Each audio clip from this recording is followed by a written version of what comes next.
सावधान। नमो अर्हन्ताडं नमो सिद्धाडं नमो आयर्याडं नमो उवच्छायाडं नमो लोये सव्साहूडम्। मंगलम भगवान वीरो मंगलम गौतम गणी मंगलम कुंद कुंदात्यो जैन धर्मोस्तु मंगलम। सर्वमंगल्य मांगल्यम सर्वकल्याणकारकम प्रदानां सर्वधर्माणां जैनं जयतु शासनम। जैनं जयतु शासनम जैनं जयतु शासनम। मोक्षमार्गस्य नेतारं भेत्तारं कर्म भूभृतां ज्ञातारं विश्वतत्त्वानां वन्दे तद्गुणलब्धये वन्दे तद्गुणलब्धये वन्दे तद्गुणलब्धये। नमः समयसाराय स्वानुभूत्या च कासते चित्स्वभावाय भावाय सर्वभावान्तरच्छिते। वन्दितु सर्वसिद्धे ध्रुवमचलमणोवमं गतिं पत्ते वोच्छामि समयपाहु मृण्मो सुध केवली भणिदम्। ध्रुव अचल अरु अनुपम हुए सब सिद्ध को मैं वंद श्रुत केवली कथित कहूँ समय प्राप्त।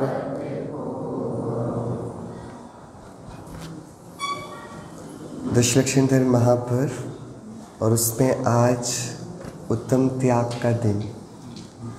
और ऐसे दिन हमें अलिंग ग्रहण और अव्यक्त की सूक्ष्म चर्चा सुनने को मिली, तो बहुत सौभाग्य है अपना। बहुत गंभीर बहुत सूक्ष्म आज गुरुदेव श्री द्वारा चर्चा की गई।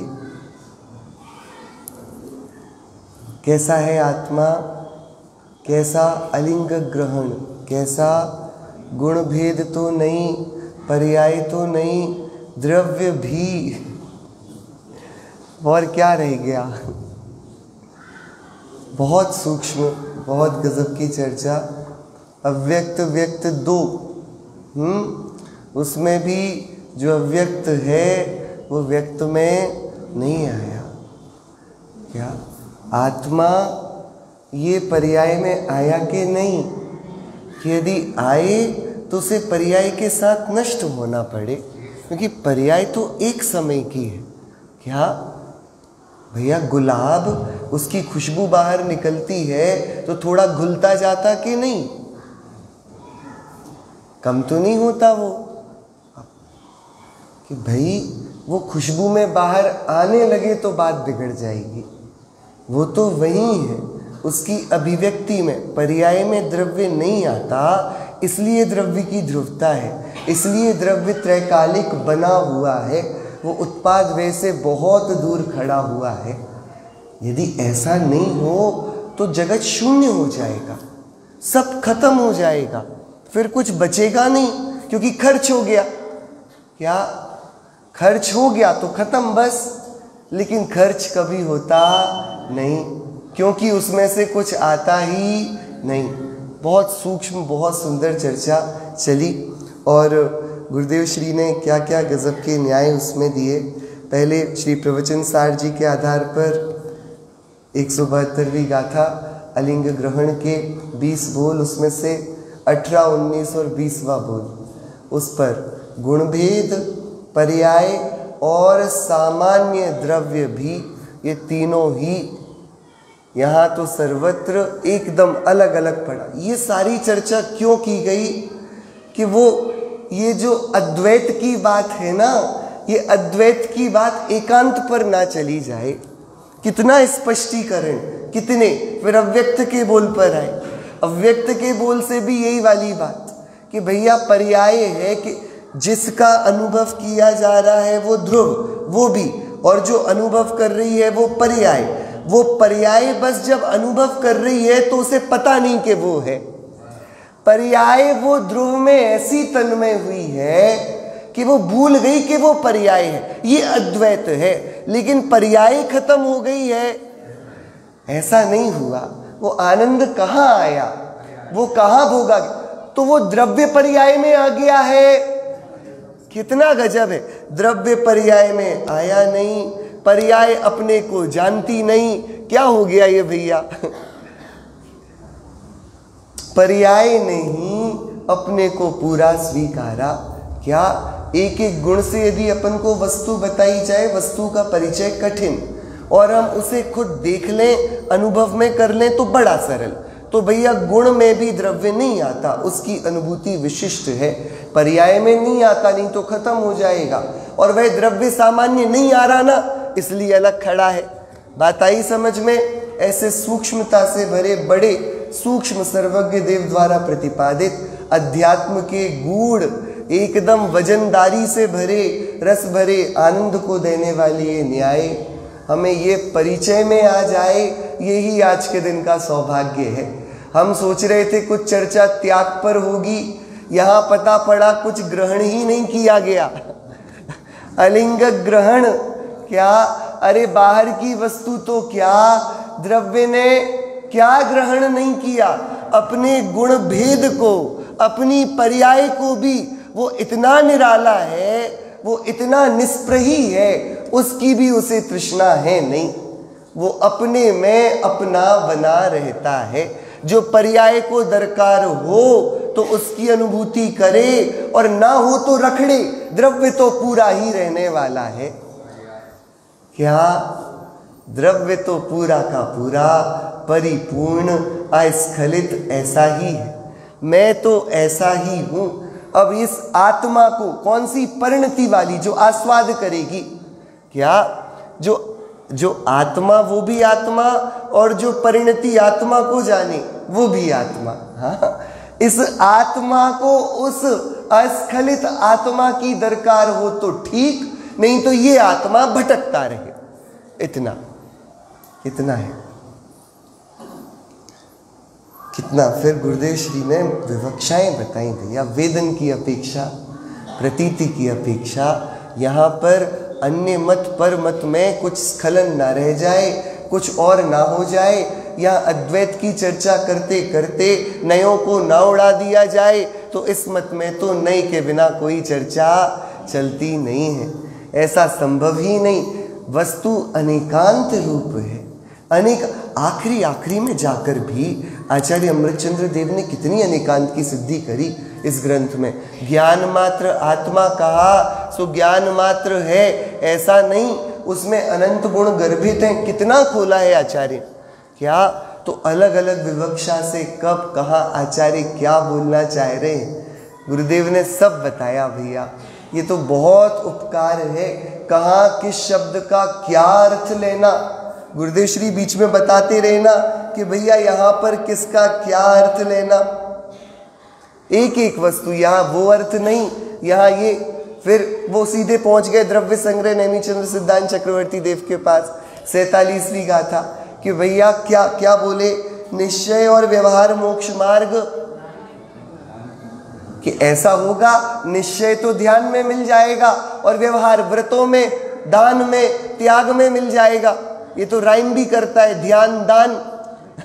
तो ध्यान में निश्चय, दान में व्यवहार। दान 4 प्रकार, 4 संग को दीजिए, यही तो है ना त्याग। और क्या है, यही तो धर्म है। ठीक है, निश्चय नहीं है, व्यवहार तो यही है ना। ध्यान में क्या, अरे आत्मा अपनी निश्चय, उसको जानने वाली परिणति, वो व्यवहार। भैया क्या, ये अपन ने पढ़ा था परमार्थ वचनिका में, क्या गजब का स्वरूप है वस्तु का।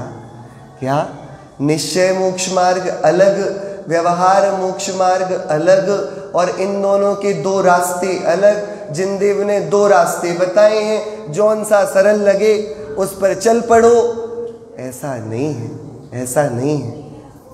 एक होए तृण काल माँ परमारथ नो पंथ, प्रेरक जो परमार्थ नो वह व्यवहार समंत। क्या एक ही रास्ता है और जो जो उस रास्ते पे ले चले वो ही व्यवहार है।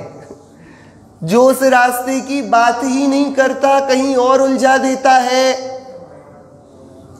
व्यवहार नाम भी नहीं पाता, वो व्यवहार नाम भी नहीं पाता। एकड़े एक और बिगड़े बे द्वैत में विसंवाद है, द्वैत में बात बिगड़ जाती है। एक रूप देखना, एक देखिए जानिए, रमी रहिए एक ठौर। वो परिणति एक को जो देख रही है, वो प्रतीति स्वसंवेदन में वो उसमें अपनत्व कर रही है, अधिग्रहण कर रही है, द्रव्य को पी रही है। लेकिन उसी समय प्रज्ञा जो है ना, उसने अनेकांत का विस्मरण नहीं किया है। क्या भैया द्वैत है कि नहीं, कि द्रव्य भी है पर्याय भी है, लेकिन पर्याय को द्रव्य का ऐसा रंग चढ़ा, ऐसा रंग चढ़ा कि वो अपने को खो गई, वो खो गई। क्या ये बात है? जिनवाणी पढ़ने का भी यही फल है। पंडित दयानंद राय जी यही सब पढ़ते होंगे, तब उन्होंने एक निश्चय परक जिनवाणी स्तुति लिखी। री मेरे घट ज्ञान घनागम छायो, री मेरे घट ज्ञान घनागम छायो। क्या भैया हम समझते थे आगम ये है, हमारे ज्ञान में ही आगम छा गया। बहुत गजब का भजन है। क्या बोलते पंडित दयानंद राय जी? शुद्ध भाव बादल मिल आए, सूरज मोह छिपायो। सारे शुद्ध भाव के बादल गिर गए, ये मोह का सूर्य जो चमकता था अनादि से, अब उसकी कुछ नहीं चलती, होगा वो प्रकाशित करने वाला, धूप देने वाला। अब तो इस जिनागम के अभ्यास से मेरे घट में ज्ञान घनागम छाया। ज्ञान यही आगम होके छा गया है, घन। अनहद घोर घोर गरजत है, भ्रम आताप मिटायो। समता चपला चमकनी लागी, अनुभव सुख जर लायो। ज्ञान ने अनुभव रस की बारिश कर दी। आखिरी में बोलते हैं, भव प्रदेश ते बहुदिन पीछे, भव प्रदेश ते बहुदिन पीछे, चेतन पिय घर आयो। अरे भव प्रदेश में गया था, विदेश में घूमने, 84 लाख योनियों में, अब बहुत दिन बाद चेतन प्रिय घर आया है। कौन घर आया है? चेतन प्रिय। ध्यानत सुमति कहे सखी अनीसो। सुमति अपनी सखियों से कह रही है, यह पावस मोही भायो, री मेरे घट ज्ञान घनागम। वो परिणति नाच उठी। चेतन प्रिय इतने समय बाद आया ना, वो भूल गई कि मैं भी हूं, उस रूप हो गई, तो अद्वैत हुआ। क्या ये जिनवाणी का फल ये है? अपने जीवन में समता की, चैतन्यता की, समकित की फुहारें चले। ये बात तब तो सुनने का फल है। बहुत सुंदर चर्चा गुरुदेव श्री की चैतन्य रस से भीगती हुई हम सभी ने अभी सुनी। इसी ग्रंथादिराज समय सार की 320वीं गाथा पर अपन ने बहुत चर्चा विशेष कर ली। अपन थोड़ा आगे बढ़ते हैं। आचार्य देव 321, 322 और 323वीं गाथा पर थोड़ा एक अर्थ बताते कि भैया ये कर्तृत्व की बात करी थी ना, कि नेत्र कारक नहीं है और वेदक भी नहीं है। क्या है? वो तो सिर्फ ज्ञायक है, देखने दृष्टा है ना। ये वाली बात अपन ने पढ़ी थी इसको।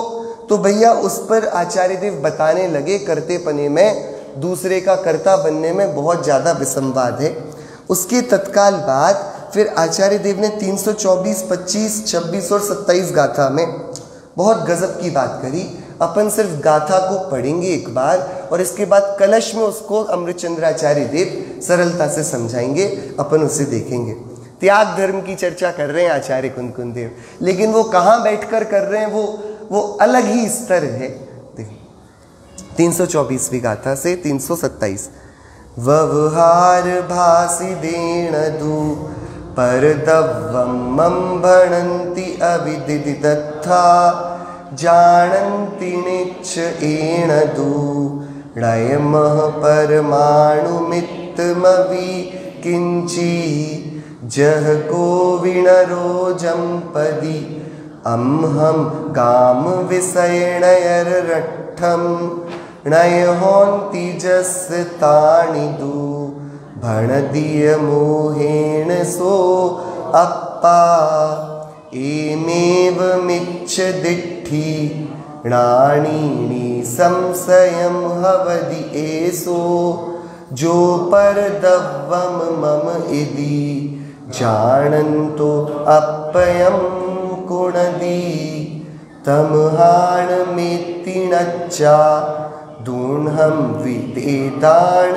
कत्विवसायं परदव्ये जानन्तो जाने जो दिट्ठिरहि दाणम् व्यवहार मूण अतत्वविद पर द्रव्य को मेरा कहे अणुमात्र भी मेरा न ज्ञानी जानता निश्चय ही से ज्यों पुरुष कोई कहे हमारा ग्रामपुर अरुदेश है पर वो नहीं उसका अरे जीव मोह से मेरा कहे इस रीत ही जो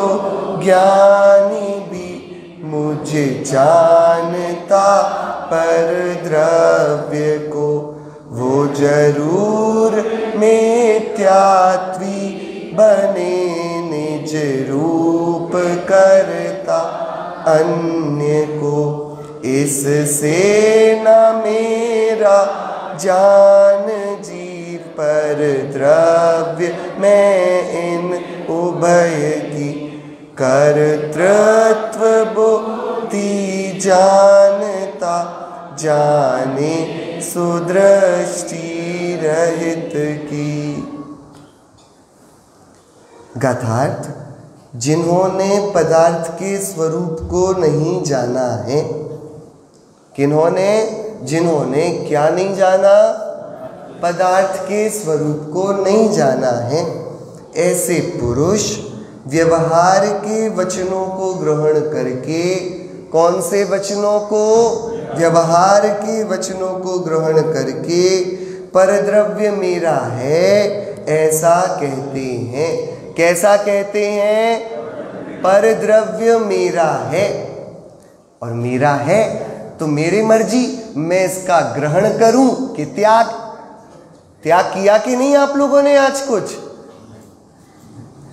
क्या करता है? जिन्होंने क्या नहीं जाना, पदार्थ के स्वरूप को नहीं जाना, ऐसे पुरुष व्यवहार के वचनों को ग्रहण करके परद्रव्य मेरा है ऐसा कहते हैं। कैसा कहते हैं? परद्रव्य मेरा है ऐसा कौन कहते हैं? कि जिन्होंने क्या नहीं जाना, पदार्थ के स्वरूप को नहीं जाना। ये मेरा है ऐसा कौन बोलेगा? जिसने पदार्थ के स्वरूप को नहीं जाना।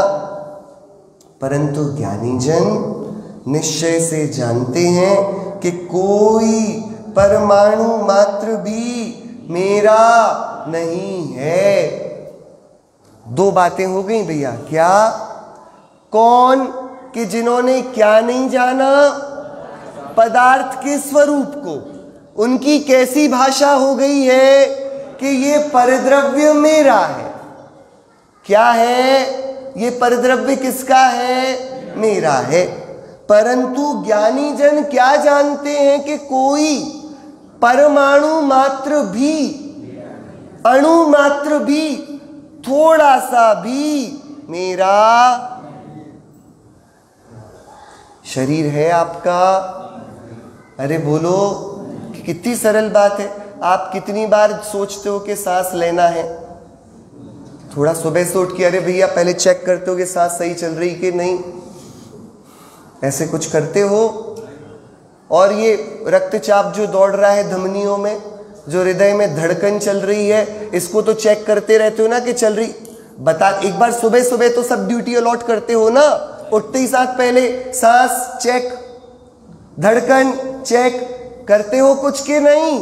और ये नाखून बढ़ रहे कि नहीं, भैया खराब तो नहीं हो गई मशीन, बालों का बढ़ना चालू है कि नहीं, ये सब कुछ एक बार सुबह सुबह सुपरवाइज तो करते हो कि नहीं?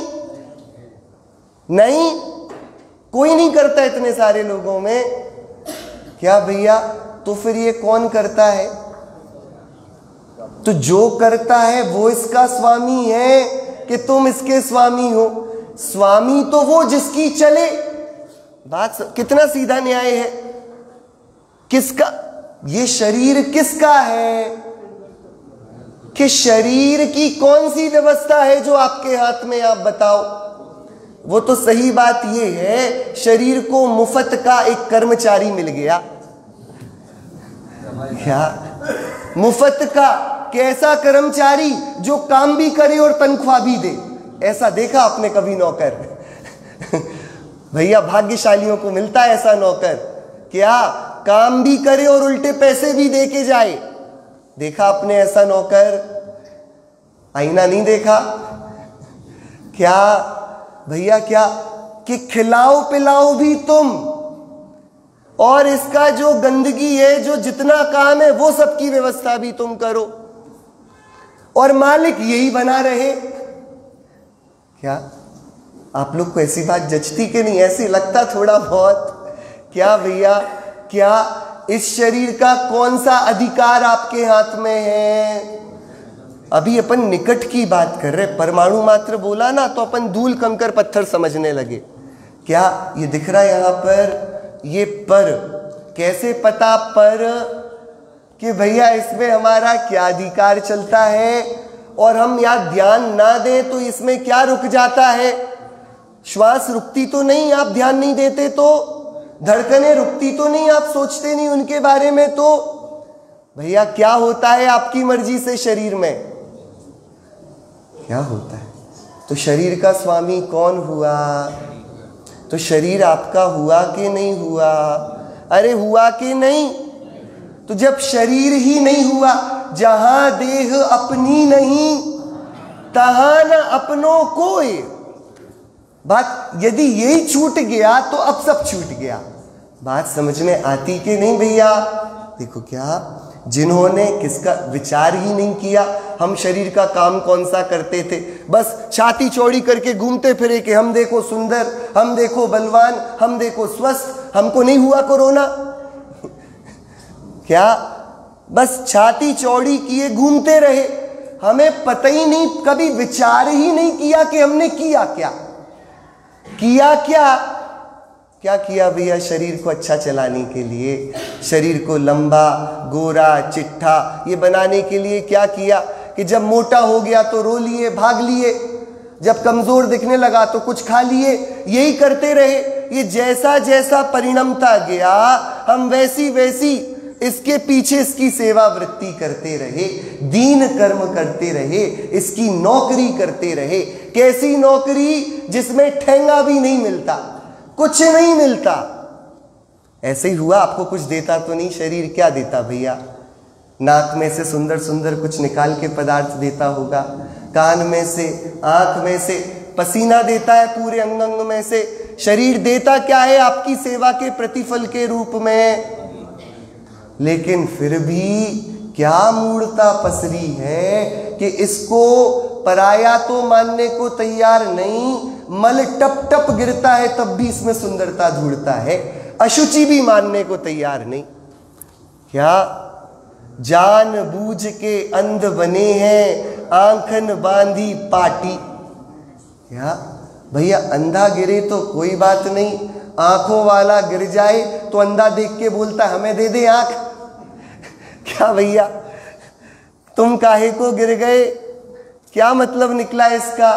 क्या कि जिसको किसी ने आत्मा के गीत नहीं सुनाए वो शरीर जितना अपने को देखे कोई बात नहीं। बचपन से ही हमें सिद्धों का नाम सिखाया गया, बोला गया ये ज्ञान शरीरी त्रिविध कर्ममल वर्जित सिद्ध अनंता। क्या निकल है, अमल है, मतलब शरीर से रहित कोई होता है ना। इसको बार बार बताया कि शरीर तुम नहीं, तुम आत्मा हो, मानने को तैयार नहीं। बहुत खतरनाक है। देखो क्या पहला शब्द, क्या पदार्थ के स्वरूप को नहीं जाना। क्या नहीं जाना? पदार्थ के स्वरूप को नहीं जाना। उसकी कैसी भाषा हो गई? अहंकार से भरी। ये मेरा है, मैं इसको ग्रहण करूं, मैं इसका त्याग करूं, दोनों। तो ग्रहण करने में उसने अपना कर्तव्य माना, त्याग करने की बात आई तो धर्म नाम दे दिया। इतना किया, बड़ा छल किया। क्या ग्रहण? भैया क्या कमाएंगे नहीं तो कैसे चलेगा? ये तो कर्तव्य है ना, पैसे जोड़ना, परिवार को चलाना, ये कर्तव्य नाम दे दिया इसको। कर्तव्य से अपने को अब कर्तव्य निष्ठ मानता है। कर्तव्य क्या था? मनुष्य पर्याय किस लिए थी?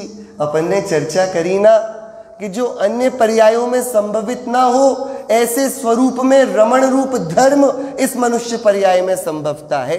वो तो कर्तव्य था, अपनी आत्मा का घनानंद चिदानंद रस उसको घट घट करके पिए, ये कर्तव्य था। क्या करने लगा?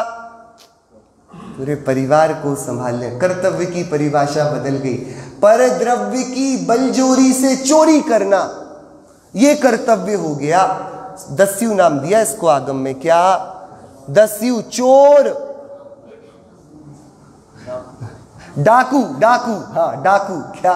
चोर तो बेचारे सभ्य होते हैं, जब सो जाते हो तब डाका मारते हैं। डाकू तो हाँ क्या यहां बंदूक रख के निकलवाता है, जबरदस्ती पर द्रव्य के सामने जाकर वो आने को तैयार नहीं अधिकार में, लेकिन क्या क्या बलात्। और फिर जब ग्रहण करना कर्तव्य हो गया तो त्याग करना अपने आप क्या बन गया? इसका धर्म बन गया। पूरी बात उल्टी पड़ गई। पूरी बात सबसे महत्वपूर्ण है जिन्होंने पदार्थ के स्वरूप को नहीं जाना, उनकी ये भाषा है, अज्ञानियों की भाषा है। बताओ, वे शांतिनाथ भगवान 6 खंड के अधिपति हैं, कामदेव हैं, तीर्थंकर हैं। बताओ वे अणुमात्र को अपना देखते कि नहीं? और इसके घर में 6 कमरे भी नहीं।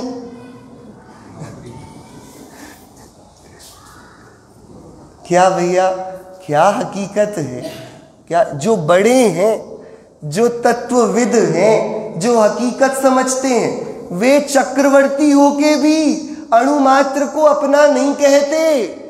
क्या एक बार तो जब शांतिनाथ चक्रवर्ती ने दीक्षा के लिए 6 खंड का राज्य छोड़ा होगा, पीछे कोई तो बैनर लेके चलता होगा, 6 खंड के त्यागी शांतिनाथ राजा पधार रहे हैं, ये उनका अभिनंदन किया जा रहा होगा। क्या इतना बड़ा त्याग किया ना? त्याग किया कि नहीं? हमने तो मंदिर में एक चौकी दी, उसमें भी लिखा हुआ है इनके द्वारा मंदिर में सविनय भेंट। सब प्रेम हुई। अच्छा, सभी विनय तो कहाँ बची? जब लिख रहे हैं नाम तो क्या विनय बची? क्या भैया समझ में आ रही बात? क्या हो रहा है? क्या हो रहा है? आचार्य देव क्या बात, देखो आगे। जैसे कोई मनुष्य हमारा ग्राम, हमारा देश, हमारा नगर, हमारा राष्ट्र इस प्रकार कहता है, किंतु वे उसके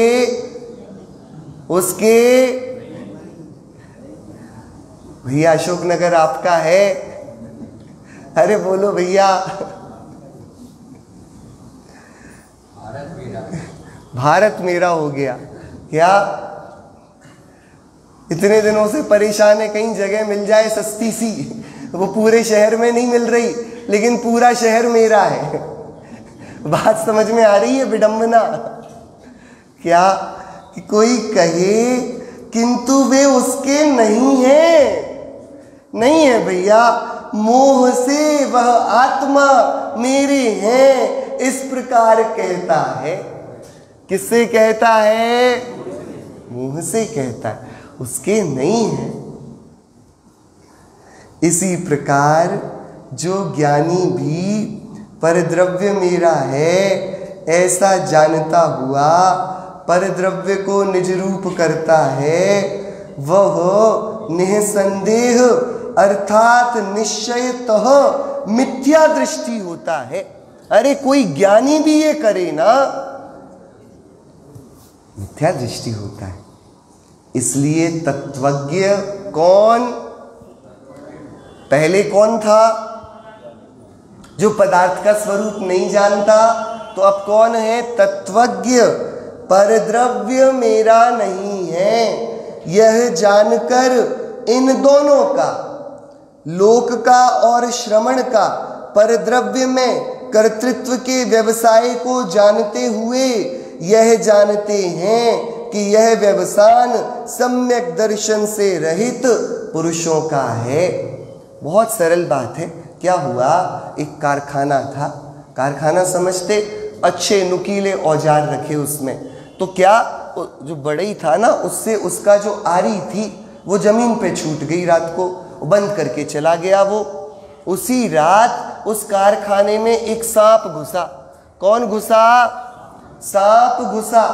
और वो चला जाता था अंधेरे में। तो क्या हुआ कि वो चला तो आरी के बाजू से निकला, तो आरी से उसका कट गया थोड़ा सा भैया। ठीक है। तो अब सांप ने क्या किया कि इसने मुझे कैसे मारा, इसकी क्या मजाल। तो सांप उस आरी से लिपट गया। तो लिपट गया तो वो और काटे, तो सांप को और गुस्सा आए तो वो और लिपट जाए। ऐसे करके टुकड़े टुकड़े होके सांप मर गया। ठीक है भैया, ये सांप मर क्यों गया? आरी बुद्धि पूर्वक ही तो सांप जान के ही तो उसको मारती थी। आरी ने सांप को मारा कि नहीं? अरे बोलो, नहीं मारा। तो सांप कैसे मर गया आरी से? अरे पहली बात बोलो, किस कारण? पदार्थ का स्वरूप न जानने से। क्या हुआ? नहीं जानने से क्या हुआ कि भैया जो हुआ बड़ा दयनीय हुआ। वो होने जैसा था नहीं, कोई संभावना नहीं होनी थी उसके घटने की, पर वो घट गया। तो अब बताओ, ये आरी रही और ये रहा सांप। अब ये सांप त्याग किस चीज का करे? हाँ भैया, ये रही आरी, ये इससे लिपटा रहा सांप। सांप क्या छोड़े? अरे बोलो भैया, कि ये आरी मुझे मारती है, ये अध्यवसाय, ये मोह को छोड़े ना। आरी तो छूटी ही हुई है भैया। बात त्याग किसका करना है? भैया बात समझ में आती थोड़ी के नहीं? थोड़ी। ये सांप क्या छोड़ दे तो बच जाएगा? आरी को, कि वो तो छूटी हुई है। लिपटा कौन है? आरी लिपटी है क्या? भैया आरी समझते हो ना आप लोग? तलवार जैसी होती है, लकड़ी के काटने काम आती। हाँ, तो क्या क्या सांप ने आरी को ग्रहण किया? आरी सांप की है। बोलो भैया, क्या पूरा पूरा लफड़ा, पूरा जो पूरा झगड़ा पड़ा, पूरा ये खतरनाक दुर्घटना चक्र बना, इसके केंद्र में क्या है कि वो जान लेता कि भैया ये थोड़ी ना मारती है, ये मैं नहीं चलता अच्छे से, ये मेरी गलती है, इसकी नहीं। क्या बात समझ में आती भैया? बात नहीं आई समझ में? किसकी गलती है? कर्म की गलती है ना। हमारे जीवन में प्रचुर दुख का संवेदन चल रहा है अभी। किसकी गलती है? इसलिए तो कर्म का त्याग करना है। कल धूप लेके इसलिए तो निकले थे, सब जल जाएं। हाँ, इसलिए ही तो। किसकी गलती थी? कर्म की थी ना। यही होता रहा, रात भर सांप आरी से दुश्मनी निकालता रहा। अंत में क्या हुआ? आरी मर गई। क्या हुआ? अनंत दुख को प्राप्त कौन हुआ? कर्म के जीव। तो कर्म से शत्रुता कैसे निकल गई भैया फिर? बात कितनी सुंदर और सरल है। क्या पर द्रव्य मेरा अहित तब करे जब ऐसी कोई व्यवस्था हो पारमेश्वरी कि पर द्रव्य मुझे छू सके, पर द्रव्य का मैं स्वामी बन पाऊं या वो मेरा स्वामी बन जाए। तो जगत की पारमेश्वरी व्यवस्था में ऐसा कोई प्रावधान है नहीं। एक द्रव्य दूसरे द्रव्य का अधिकार कभी नहीं पाता। तो फिर अब क्या? ग्रहण कुछ किया नहीं जा सकता, तो त्याग किसका होगा? कि त्याग इस अज्ञान का है भैया। क्या आपको समझ में आ रहा त्याग धर्म क्या है? क्या आचार्य देव बताते हैं और क्या हम मान लेते हैं? भैया पैसे कमाए कि नहीं कमाए आपने? थोड़ा विचार तो करो। पैसे आपको पता कल कौन कौन से ग्राहक पैसे लेकर आ रहे हैं आपको देने? पता है कल का? एक इंजीनियर सॉफ्टवेयर डेवलप करता है, उसकी सैलरी आती है। एक व्यापारी अनाज बेचता है, उसके पैसे आता है। एक अध्यापक पढ़ाता है, उसके पैसे आते हैं। कोई बैंक में काम करता है, उसके पैसे आते हैं। इन सबको पैसे आते कि नहीं? और आप लोग भी घर पे रहते हो पर पैसे तो आ ही जाते हैं, नहीं आते? तो बताओ पैसे किससे आते हैं? अनाज बेचने से, सॉफ्टवेयर बनाने से, कि पढ़ाने से, कि काम करने से, कि रोटी बनाने से? भैया बताओ। अरे आपको पता पैसे लाने का जादू क्या? क्या किया जाए इसमें से जो पैसे आएंगे? अरे आप लोग बोल ही नहीं रहे। ये तो बताओ भैया। ये तो सब बनिए हैं अपन। ये अपन नहीं बताएगा तो कौन? क्या कैसे आते हैं? यदि ये विधि हो तो किसी एक से आने चाहिए। यदि सबसे आते हैं तो इनमें से एक भी विधि नहीं है। Logic, simple logic. जगत का तर्क ऐसे ही चलेगा ना। यदि लॉजिक होगा तो 1 to 1 होगा भैया। उस पर आए तो इससे ही आए, लेकिन इनके भी आ रहे हैं। वो पढ़ाता है उसके भी आते हैं, सॉफ्टवेयर बनाता है इसके आते, वो नोट गिनता है उसके आते, वो घड़ी बनाता है दुकान में कपड़ों की, उसको भी पैसे मिलते हैं। सबको मिल रहे हैं। क्या? कार्य सबके अलग अलग, फल सबका एक, पैसे सब कमा रहे हैं। क्या भैया? सुनार की दुकान में भी पैसा ही बनता है, कपड़े की दुकान में भी, किराने की दुकान में भी, सब्जी के ठेले में भी, फल के ठेले में भी, पत्थर की दुकान में। किसकी दुकान लाओगे जिसमें पैसा नहीं बन रहा? सारी दुकानें अलग अलग, सारे पदार्थ अलग अलग, लेकिन सबका जो फल है वो एक है ना। एक है तो कार्य तो एक है, और उसकी प्रक्रिया अलग अलग, मतलब वो प्रक्रिया उसकी नहीं है। कितना सरल है भैया? सरल है तो मतलब कुछ और कारण है जो इन सब में समान होगा। भैया बात समझ में थोड़ी बैठती है बात दिमाग में? भैया छोटे बच्चे अब भी बोलते हैं हाँ। आप लोग का दिमाग काम करता कि नहीं है बताओ आप? बच्चे तुरंत समझ जाते हैं। हम लोग क्या दिमाग लगाना, हमें लगा धर्म दिमाग की चीज ही नहीं है। अपना वो तो एक डिब्बी भरो 8 द्रव्य की, घर से लेकर आओ, थोड़ा हाथ पैर पहुंचो, यहाँ थाली जमाओ और बस जय जय नाथ परम गुरु होए। ये धर्म है, इतने ही तो है। और क्या है धर्म? भगवान का कलश चल रहा है, ताली बजा दी, घंटा बजा दिया, हो गया जय जय नाथ भैया, हो गया ना धर्म। यही तो है।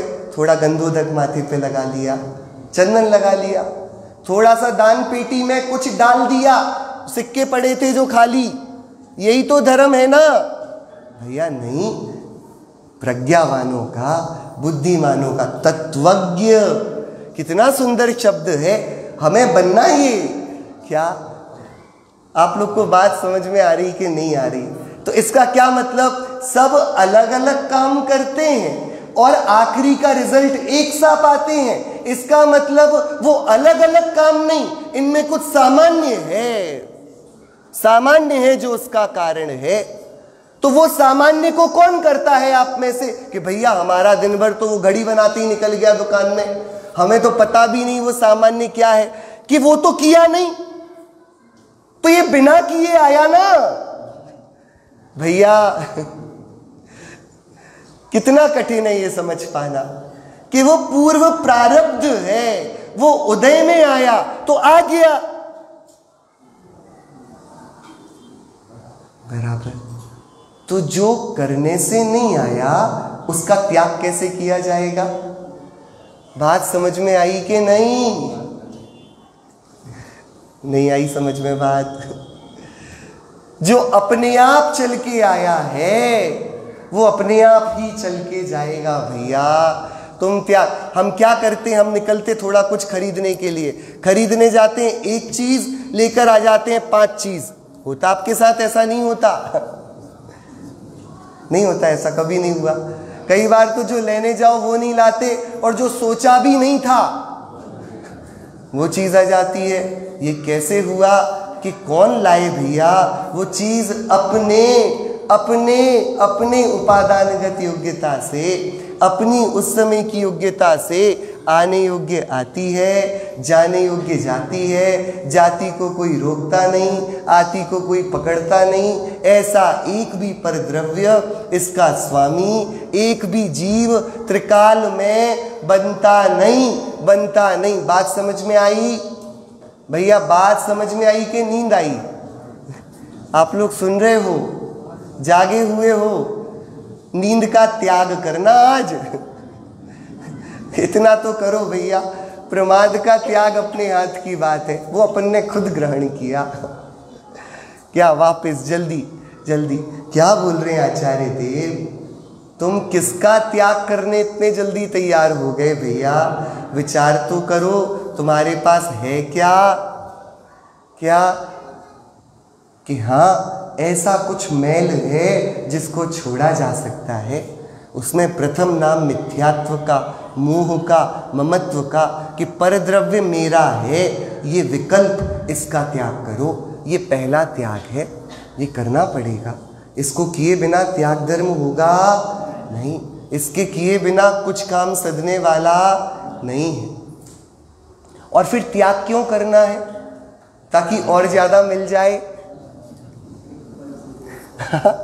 ऐसा आप लोग होता कि नहीं होता? आप लोग किसी के यहाँ जाओ तो अच्छा गिफ्ट लेके चले जाओ क्यों? सब समझ गए ना? तो कितने चतुर हैं हम, ये तो बिना बताए भी समझ गए आप, और बाकी बातें बताने पे भी नहीं बोलते हो। हाँ, क्या कि वो गिफ्ट देना हुआ कि गिफ्ट लेने का कॉन्ट्रैक्ट पक्का हुआ है? वो तो एक एग्रीमेंट हुआ ना, म्यूचुअल, बिना बोले का हुआ कि नहीं? तो कहीं ऐसा ये त्याग तो धर्म नहीं है कि स्वामी कार्तिकेय ने कार्तिकेयानुप्रेक्षा में एक बड़ी कठोर गाथा लिखी। उन्होंने पहले तो बोला कि भैया अपन ने सुबह धर्म की चर्चा करी ना, 407 नंबर की गाथा है कार्तिकेयानुप्रेक्षा की। इदि एसो जिण धम्मो अलद्ध पुव्वो अणाई कालेवी मिच्छत संजुदाणम जीवाणम लद्धिहीणाणम। इस प्रकार से यह जिनेश्वर देव का धर्म अनादि काल में जिनको स्वकाल आदि की प्राप्ति नहीं हुई है, ऐसे मिथ्यात्व सहित जीवों के अलब्ध पूर्व है, उनको पहले कभी नहीं मिला। बहुत बहुत बहुत पुण्य है कि हम सब आज यहाँ बैठे हैं जिनदेव के इस पवित्र मार्ग में। ये पहले बोला कि भैया ये अज्ञानियों के लिए अलब्ध पुव्वो, अलब्ध अपूर्व, पहले कभी नहीं मिला ऐसा है। ये बातें कभी नहीं सुनी ऐसी हैं। बात आई समझ में? कभी नहीं सुनी। सबसे पहला तो ये। तो भैया फिर क्या ऐसा जिनेश्वर देव का धर्म कैसा है ए दे दहप यारा पाव कम्मसणासिया बढ़िया पुण्यसय संजनया पर पुण्यथम न कायवा। कि ये जो धर्म जिनेश्वर देव का ये 10 प्रकार के धर्म के भेद आचार्य देव धर्मानुप्रेक्षा में चर्चा कर रहे थे। कार्तिकेयानुप्रेक्षा ग्रंथ है स्वामी कार्तिकेय का।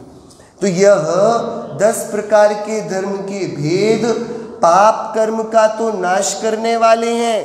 कौन से 10 धर्म के जो ये लक्षण है ना, ये कैसे हैं? पाप कर्म का तो नाश करने वाले हैं और पुण्य कर्म को उत्पन्न करने वाले कहे गए हैं। कैसे कहे गए हैं?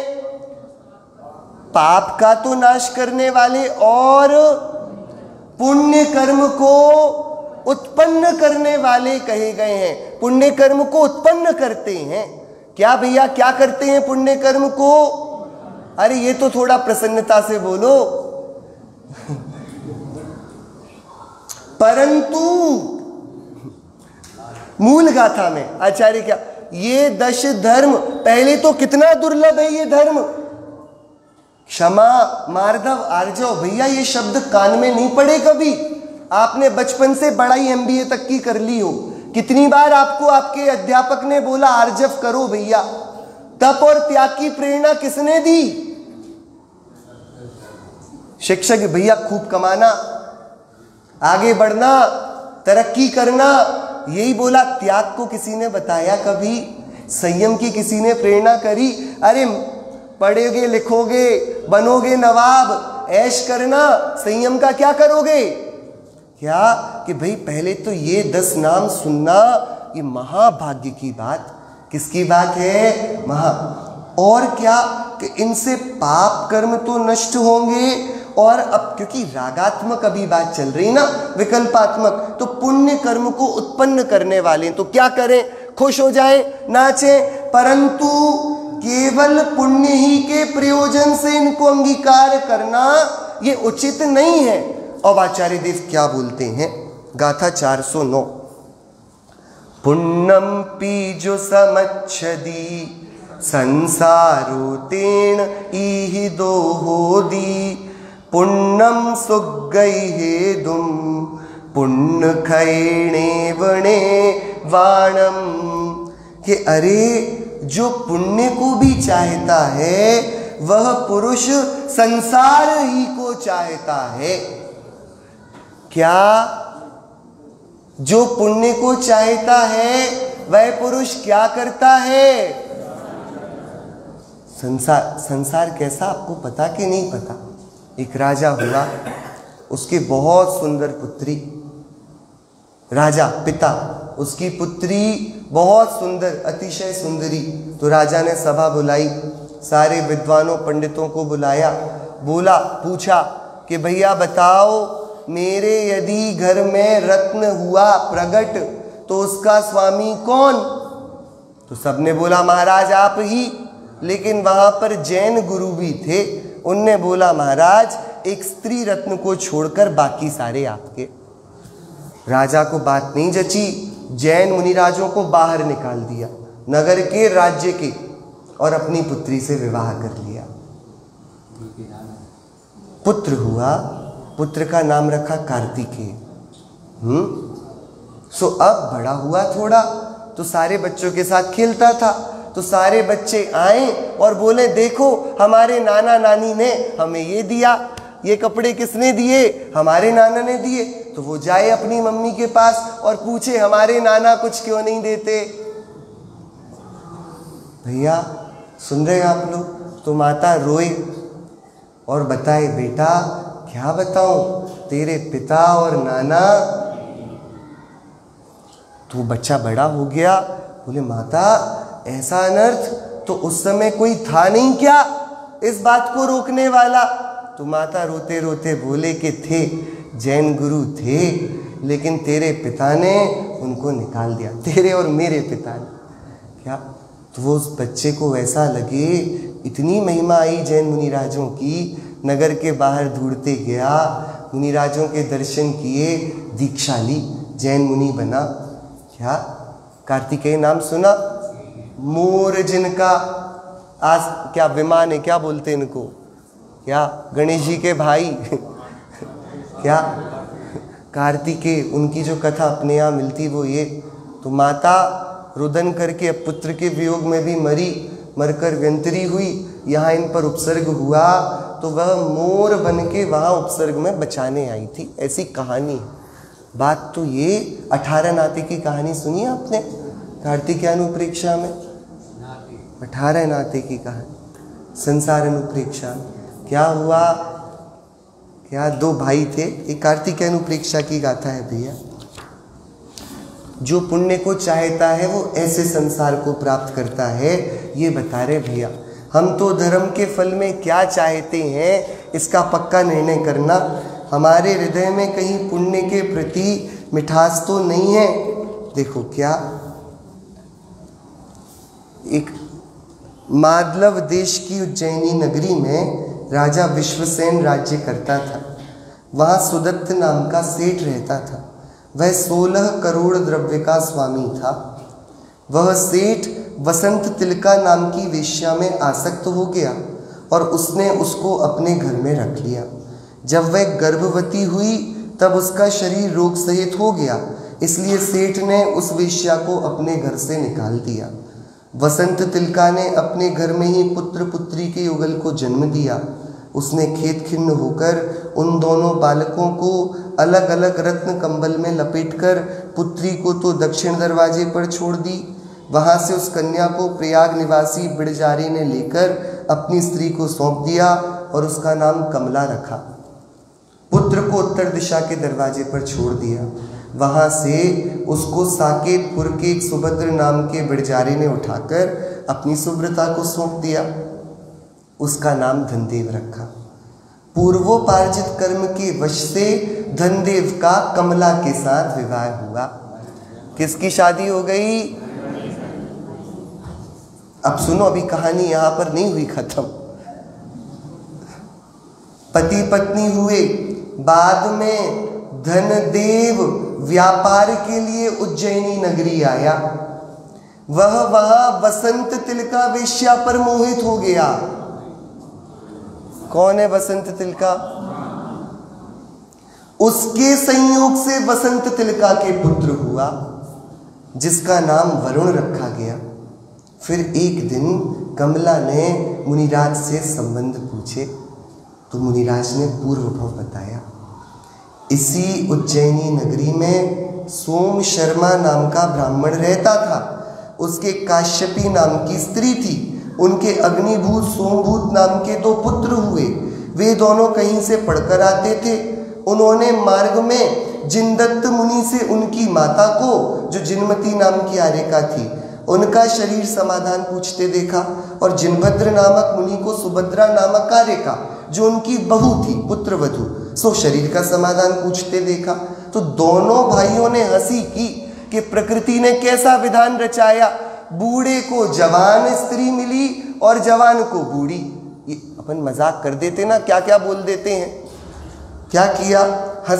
वृद्धा को तरुण के तो वृद्धा और वृद्ध के तरुणी है, तो परमेश्वर ने विपरीत योग मिला। इतना, बस इतना। इस प्रकार की हंसी के पाप से सोम शर्मा तो वसंत तिलका हुई। अग्निभूत सोमभूत दोनों भाई मरकर वसंत तिलका के पुत्र पुत्री युगल हुए।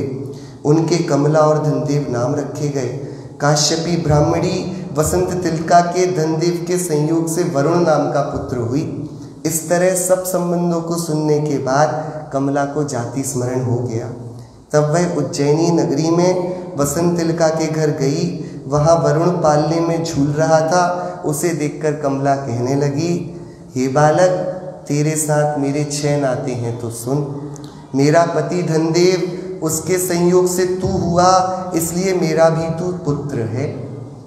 धनदेव मेरा सगा भाई, उसका तू पुत्र, इसलिए मेरा भतीजा है। मेरी माता वसंत तिलका, वही मेरी माता, इसलिए तू मेरा भाई है। तू मेरे पति धनदेव का छोटा भाई, इसलिए मेरा देवर है। धनदेव मेरी माता वसंत तिलका का पति, इसलिए धनदेव मेरा पिता। उसका तू छोटा भाई, इसलिए तू मेरा चाचा है। मैं बसंतलिका की सौत, इसलिए धनदेव मेरा सोतेला पुत्र हुआ, उसका तू पुत्र इसलिए मेरा पोता भी है। ऐसे 6 इसके, फिर वो लोग आएंगे 6 उनके संबंध, फिर 6 उनके। क्या जिसने संसार से भय उपस्थित नहीं किया परिणति में, और पुण्य पुण्य को धर्म मानते रह गया, और किंचित पुण्योदय में प्राप्त सामग्री को छोड़कर त्याग का अहंकार किया, भैया ये है उसका भविष्य। ऐसा विकट विपरीत, ये तो भैया ये बिना दुख वाला दुख है। अभी वो जो संयोग जन्य दुख है नरक के, त्रियंच के, 2 इंद्रिय के, 3 इंद्रिय के, उनकी तो बात नहीं है। ये विकटता सुन के रूह कांपती है भैया। तो हम सभी के अपने मोह के त्याग वाला, राग द्वेष मोह क्षोभ विहीन के त्याग वाला उत्कृष्ट धर्म प्रकट हो, इसी मंगल भावना से बोलिए उत्तम त्याग धर्म की जय।